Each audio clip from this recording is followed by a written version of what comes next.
judíos que empezaron a hacer los preparativos para la larga jornada de vuelta a Jerusalén, llevando en su compañía a todos aquellos cuyo espíritu Dios despertó. Cerca de 50,000 personas se le despertó el espíritu. Hubo otros que estaban en un sueño profundo que no despertaron jamás, ¿verdad? Pero cerca de 50,000 se les despertó el espíritu. Ciro había ordenado, y todo lo que Ciro ordenó, Dios se encargó de despertarle el espíritu a los pueblos circunvecinos para que en la medida como Ciro lo ordenó, así se hiciera. En el versículo 7 al versículo 11, hay que meter un poquito el acelerador, ¿verdad? Dice: y el rey Ciro sacó los utensilios de la casa de Jehová que Nabucodonosor había sacado de Jerusalén, y los había puesto en las casas de sus dioses. Y los sacó pues Ciro, rey de Persia, por mano de Mitridates, tesorero, el cual los dio por cuenta a Sesbazar, príncipe de Judá.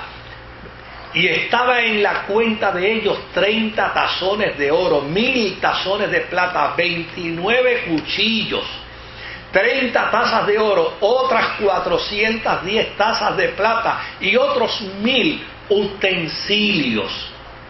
Todos los utensilios de oro y de plata eran 5,400.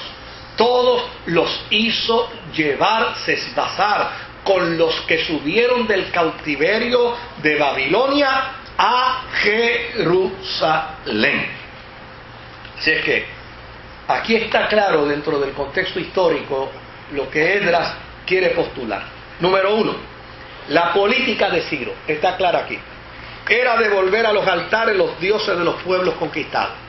Con todo lo que tenía, lo cumplió, porque Dios despertó el espíritu de Ciro. Y lo cumplió.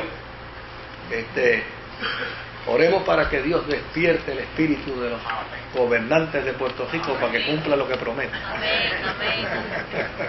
¿Verdad? Número 2, los incentivó para que restablecieran el culto religioso.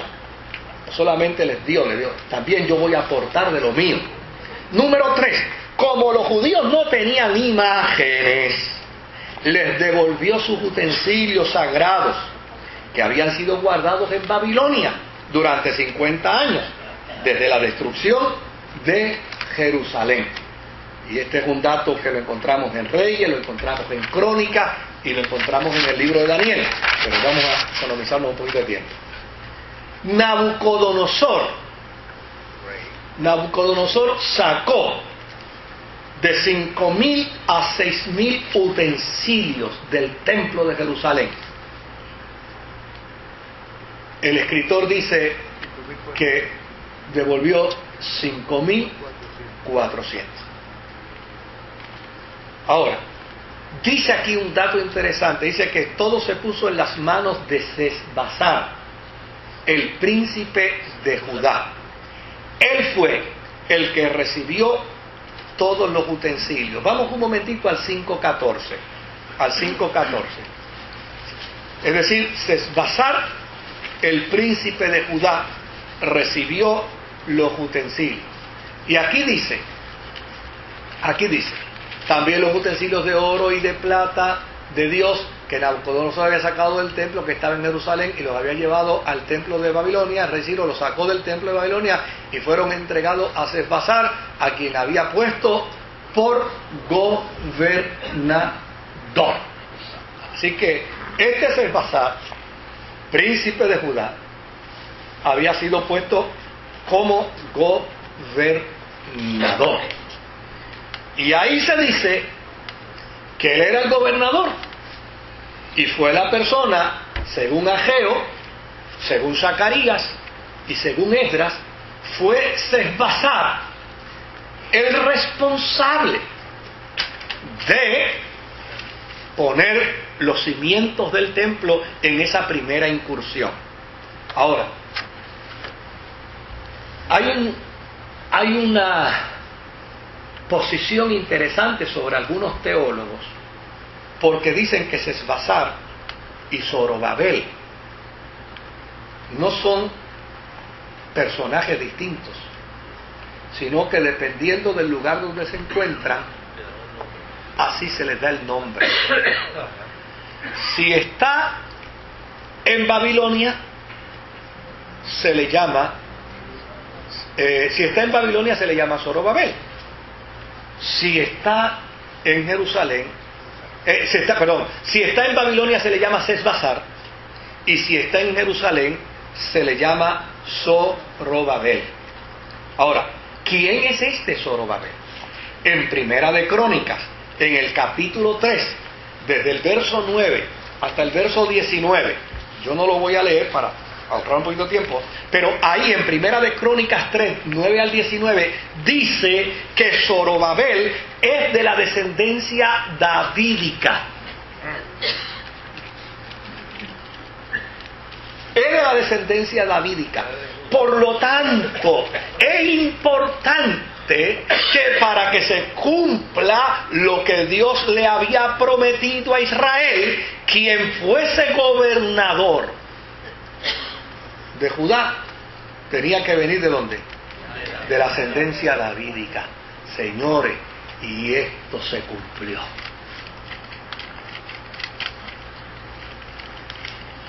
Por eso, cuando Esdras escribe, dice, él es el príncipe de Judá.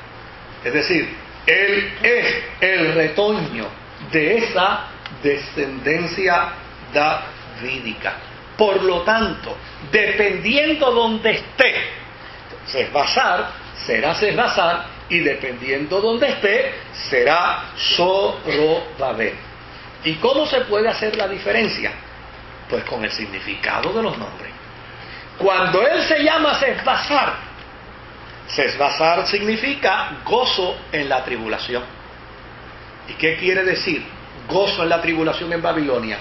Que cada vez que el pueblo en el cautiverio veía a Sesbazar, ¿sabe qué decía él? Por lo menos tenemos la esperanza de que si regresamos, Dios cumplirá lo que dijo, que siempre en el trono había uno representando aquí a David. Por lo tanto, en Babilonia le pusieron por nombre Sesbazar, gozo en la tribulación. Es decir, cada vez que te vemos, sentimos gozo en medio de esta tribulación, porque sabemos que si tú estás aquí, es porque Dios va a hacer prevalecer la profecía y el pacto. Siempre David tendrá que un representante en el trono. Hay esperanza. Ahora, cuando este Sesbazar llegaba a Jerusalén, entonces le dijeron Zorobabel. ¿Y qué significa Zorobabel? Tú eres extranjero en Babilonia. Tú no eres de allí. ¿Tú eres de dónde? Tú eres de aquí. Zoro, extranjero. Babel, Babilonia. ¿Ah? Así que este individuo, donde quiera se ubicaba, Dios le hacía afirmar ¿qué cosa? Tú eres la persona por la quien yo haré cumplir lo que le prometí a David. Por lo tanto, cuando estaba en Babilonia, era Sesbazar porque era gozo en la tribulación. Si te tenemos a ti, quiere decir que algún día volveremos de nuevo a nuestra tierra. Y cuando iba a Jerusalén, le decían Zorobabel, como quien dice, tienes que regresar, pero sabes que tú no eres de allá, tú eres de aquí. Y los de aquí te estamos esperando. De hecho, Alexander Maclaren, un teólogo, tituló la historia del capítulo 1 de Esdras como la víspera de la restauración. Y él dijo unas cositas interesantes. Dijo que Dios despertó el espíritu de Ciro para cumplir su plan, que no quiere decir otra cosa, sino que despertó su conciencia. Aun cuando tal vez él ni se dio cuenta de su conciencia despertada. Pero Dios lo movió. Vas a hacer esto. Número 2, dice que Ciro no era un auténtico siervo de Dios, porque a fin de cuentas él representó ¿qué? Él representó una tarea oficial